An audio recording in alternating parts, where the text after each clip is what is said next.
తెలంగాణ లోక్సభ ఫలితాలపై కాంగ్రెస్ అధిష్టానం అసంతృప్తిగా ఉందా? ఆశించిన స్థాయిలో ఎంపీ సీట్లు రాకపోవడంపై నివేదిక కోరిందా? మరి తెలంగాణ కాంగ్రెస్ నేతలు ఇచ్చిన నివేదికపై అధిష్టానం ఎలా స్పందించింది? పార్టీ నేతలకు ఏం సూచించింది? Watch the story. లోక్సభ ఎన్నికల ఫలితాలపై కాంగ్రెస్ పోస్ట్ మార్టం స్టార్ట్ చేసింది. ముఖ్యంగా తాము అధికారంలో ఉన్న 3 రాష్ట్రాలపై దృష్టి సారించింది. కర్ణాటక, తెలంగాణ, హిమాచల్ ప్రదేశ్లో మాత్రమే కాంగ్రెస్ అధికారంలో ఉంది. ఈ 3 రాష్ట్రాల్లోనూ భారీగా సీట్లు వస్తాయని అధిష్టానం ఆశించింది.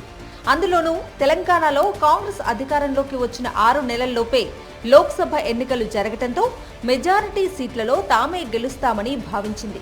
అయితే 3 రాష్ట్రాల్లోనూ ఆశించిన ఫలితాలు రాకపోవడంతో ఆ రాష్ట్ర నేతల తీరుపై అసహనం వ్యక్తం చేశారు ఏఐసీసీ అధ్యక్షుడు మల్లికార్జున ఖర్గే. ముఖ్యంగా తెలంగాణలో 17 స్థానాలకు గాను 14 స్థానాల్లో విజయం సాధిస్తామని ఆ రాష్ట్ర నేతలు గట్టిగా విశ్వసించారు. TPCC chief CM Revanth Reddy ఈ ఎన్నికలు తమ పాలనకు రెఫరెండం అంటూ సవాలు చేశారు. 12 నుంచి 14 స్థానాల్లో 3 రంగుల జెండా ఎగురుతుందని ఘంటాపదంగా చెప్పారు. తీరా ఫలితాల్లో మాత్రం 8 స్థానాలకే పరిమితమయ్యింది కాంగ్రెస్. అసెంబ్లీ ఎన్నికల్లో 8 స్థానాలు గెలుచుకున్న బీజేపీ కూడా లోక్సభ ఎలక్షన్స్ లో సత్తా చాటింది. కాంగ్రెస్ తో సమానంగా 8 ఎంపీలను గెలుచుకుంది. గెలుస్తామని కాంగ్రెస్ గట్టిగా నమ్మకం పెట్టుకున్న ఆదిలాబాద్, నిజామాబాద్, చేవెళ్ల, మహబూబ్ నగర్ పార్లమెంట్ స్థానాల్లోనూ బీజేపీ జెండా ఎగరేసింది. ఫలితంగా 12 అనుకున్న ఎంపీ సీట్లు కాస్త 8 దగ్గరే ఆగిపోయాయి. అయితే తెలంగాణలో ఆశించిన స్థాయిలో ఫలితాలు రాకపోవటానికి బీజేపీ, బీఆర్ఎస్ లోపాయికారి ఒప్పందమే కారణమంటున్నారు హస్తం నేతలు.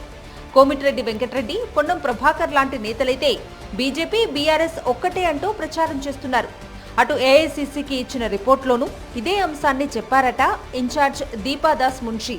బీజేపీ గెలిచిన 8 స్థానాల్లో మెదక్ మినహా మిగతా అన్ని చోట్ల బీఆర్ఎస్ పూర్తిగా బీజేపీకి సహకరించిందని అధిష్టానానికి వివరించారట.